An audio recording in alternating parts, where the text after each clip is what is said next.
top of Kentish Town. This is Kentish Town train station up here. And just opposite to Kentish Town train station is the back of the police station, Holmes Road. And this is their slip out and slip in unnoticed exit and entry. And just up here is the Holmes Road police station. You know, and you've got to imagine we was in full uniform. And I can always remember coming down here, and there was 2 old Bill next to this pub here, and we just pulled up with these lights, and I looked over them, and I just waved.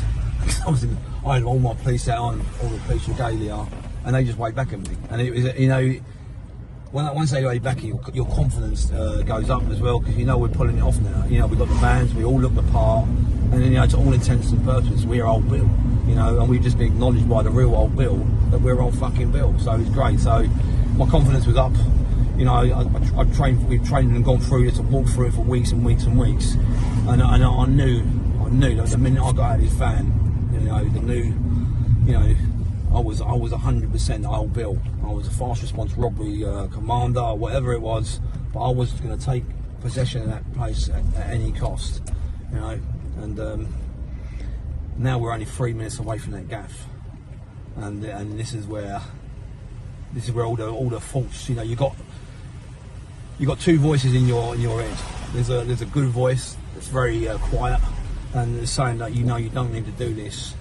You know, you can just walk away now, walk away from this. And you've got that strong voice which has always controlled me, and has made me the person I am, saying, "Come on, you can fucking do this. You know, we're gonna smash this. You know, we're an hour away from glory. You know, we're gonna have the biggest prize of our life. You know, we're talking over £100 million.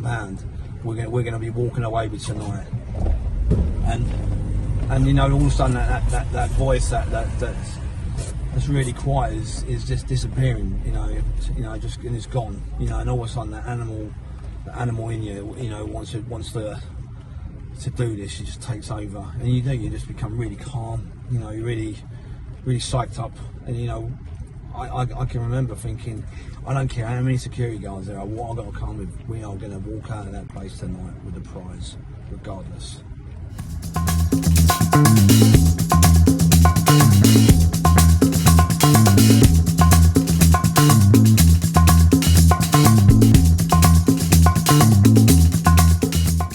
We came down here. It was dark. It was I think it was about 8:30 then, because we had to be there for 9 o'clock. So we just taking it nice and easy.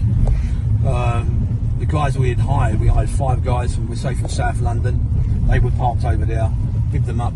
They got in a convoy of us. So we're in the van. There's the old Flask pub there, top of Highgate. So I'm in the van, in the passenger seat. My other pal was driving, and we got my other mate in the back of the van with a dog, with an Alsation dog. Behind us, we've now got the other 2 police officers, 2 of my guys dressed as police, and then behind them we got the 5 carriers in their car, and then we're all on walkie-talkie. We all had mics on, and I said, right, that's it, no more talking. We're going to go down in there, and we'll have a good chat afterwards. But you know, from now, it's just heads down. Let's get this fucking thing done. And that was it. So we just took a nice slow drive down. You know, gathering our faults. The thing about doing a robbery is you spend weeks and weeks planning it, and in your head, everything that could go wrong goes wrong in your head.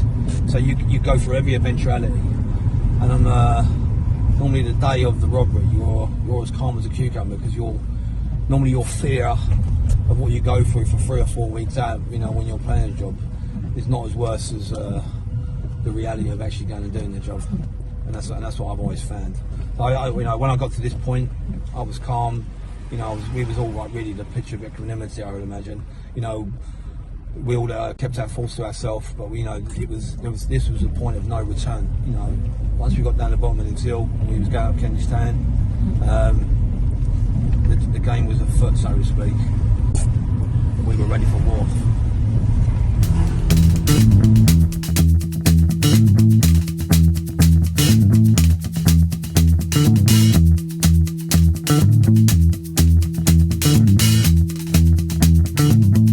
6 layers of security of Verizon. The first being is the perimeter. You've also got CCTV cameras here. On the mainframe doors, you've got biometric card scanners, and you've got biometric pin code entry as well. Just for that main door, you've got an airlock, so you have to go through one door, you have to shut that, and then go through another door, shut that, otherwise no one else can come through. In the foyer part, you've got a reception with bulletproof glass. Behind that, you've got the CCTV camera operator's room, and then to get past that, you have a turnstile which you have to go through with another biometric card scanner, enter your code and go through. And if you think that was bad, and then we then had to go up to the mainframe computer room, which had an independent monitoring company monitoring it. So what we had to do, we had to go to the mainframe computer, another mainframe computer room. We had to take the mainframe circuit board out. That then disconnected all the CCTV cameras outside that one room. And what happened then is that when I gave the order to actually disconnect that, the phone went off downstairs, and it was a monitoring company saying all their CCTV cameras have gone down. I then said, you know, we've had a mainframe computer surge, and all the cameras have gone down. But our tech guys have just gone in there, and we should be up and running in about 25 minutes. And they said, oh, lovely, cheers. And then I put the phone down. Then I told my guys, go. They can't see nothing. Go, let's do it. And that's when it started.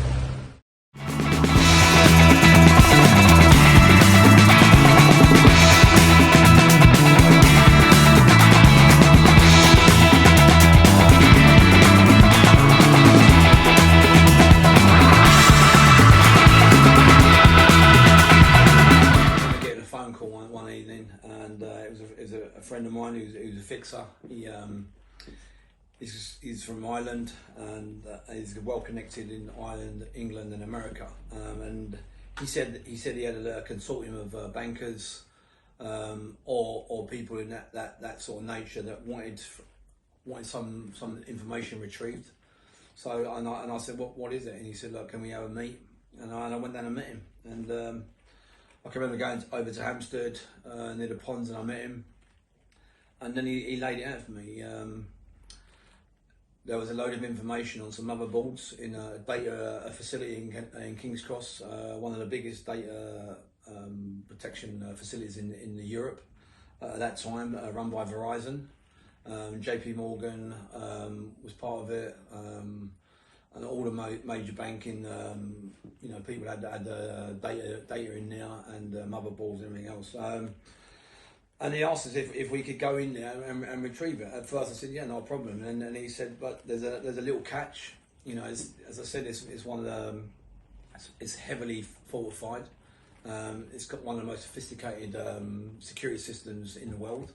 There's 11 security guards. It's got a perimeter fence around it, patrols. There's biometric hand scanners, biometric pin codes to get in now. There's airlock doors. There's bulletproof glass on the main entry, and there's a CCT operating room just behind the bulletproof glass, which you have to go for a turnstile to get to. And at each station there's a panic alarm, but not just content with getting past all that security. On the mainframe computer room, there's a private security company that monitors that room. So we then had to find the access panel to actually turn all the CCTV cameras off for that one corridor and for that one mainframe computer room. And I can remember I was on the comms with one of my guys. He said, we've located it. So I said, right, I'm going to go on the reception now, on the reception desk. Because as soon as we pulled that out, we were going to get a phone call from the security company. That was odds on. So I said, pull it now. And 2 seconds later, the phone went off, and I said, hello, Verizon security. And the guy just said, oh, we've had all our cameras have gone down. What's the problem? I said, we've had a mainframe computer surge or whatever, made up some bollocks, and all the cameras have gone down, and our tech guys are in there now. We should be up and running in 25 minutes, half hour. and I'll let you know. And he said, oh, lovely, cheers, and he put the phone down. And that's when I said to my lot, bam, let's go, let's smash it, let's go now, you know, and they went in there. Terry, see your team. What is it like managing a team of 10 strong criminal professionals? I think the good thing about us is that everyone had specific roles. So there was no element of you're supposed to do this and you're supposed to do that, and then at the end of it, if you get caught, you can blame each other. That was never the case of us. You know, you know, we always went in there knowing exactly what we were supposed to do. You know, we had one guy with a dog. His job was to stay with all the security guards and anyone we brought into the stairwell. Everybody had to be cuffed from behind. Nick, Terry, how did it all come crashing down? I got arrested. I think it was about 10 months later. A friend of mine had gone on a bit of work, and he was dressed in full police regalia, and he got nicked. And then his unknown associates. So with that, they then went round to all the security guards, and for some reason they took my picture because I was a good friend of him as a known associate. They showed my picture to a security guard at Verizon, and they said, "Does this guy ring any bells?" And they went, "Yeah, that's the guy that done all the talking. That's the guy that orchestrated everything. He orchestrated every single part of the robbery." And you know, and that was it. And then the next thing I knew, you know, everything was going in. You know, it was like there was a concerted effort to find me. Up until that moment, you know, I knew they was on me. Did you notice them? Like following you and stuff? I know it wasn't even following because I was gone. You know, I after I'd done the job, I disappeared. You know, I moved away. I rented that little cottage, and I stayed on the canal boat, and I was living a completely different life. I had a new girlfriend and everything else. But I can remember my mate phoning me up and saying that they've had a bit of trouble, and I never put two and two together at that time.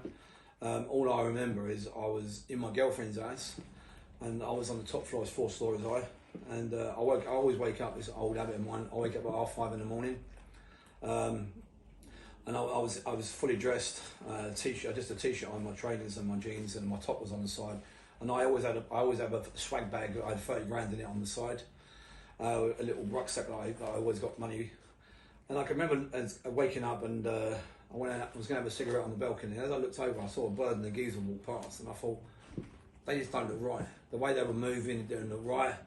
So my girlfriend was asleep, so I walked from the front room through to the kitchen, grabbed out of my bag, pulled my roof, and I ran along the whole roof. It was about, I don't know, about 400 or 500 yards, you know, all these flat roofs. And I went down the other end, jumped down. I went down a ladder, and about 20 foot from the ground, it stops, and I just jumped.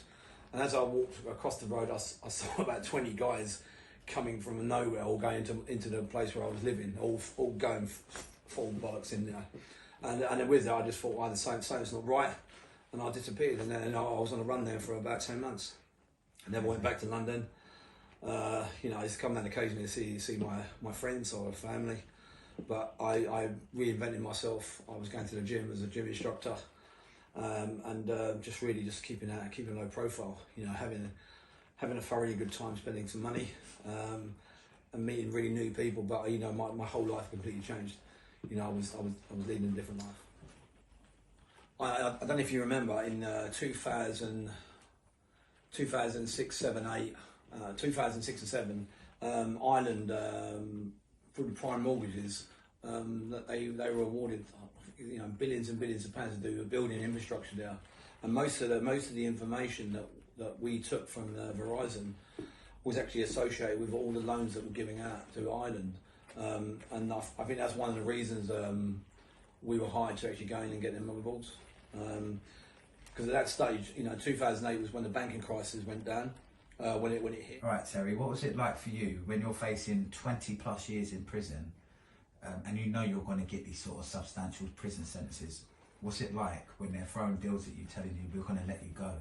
Why didn't you take the deal, Terry? I think first of all, I've got to say, it's not a battle. It's not an internal battle. It's not even a thought process behind this. I don't really care what people think about me. I never have. You know, I'm my own person. But I have to live with myself, so you know, there's an honour code amongst criminals. Not many people adhere to that now. unfortunately, with me and the people I work with, I've known since we were kids.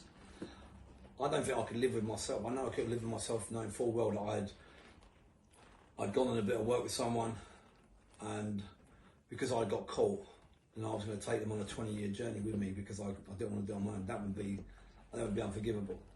You know, not just for myself. You know, I've got some really good friends in the so-called underworld that I've known forever. You know, and I've you know, for me, it's not even a consideration. You know, it never entered my mind for 1 minute to make a deal.